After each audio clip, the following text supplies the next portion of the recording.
د الله جل شانه صفتی نمونه الخالق د هر سیز پیدا کونکې، البارئ د هر سیز موجد، المصور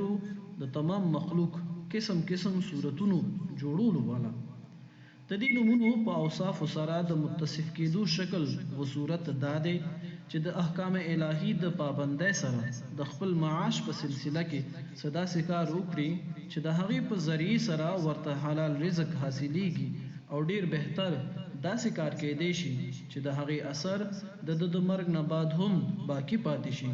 او د هغه کار نه د الله پاک مخلوق فائدہ اوچتوي.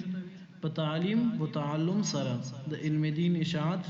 درس و تدریس، تصنیف و تالیف یا د دین علاوه بل قسم محنت او مزدوری، صنعت و حرفت،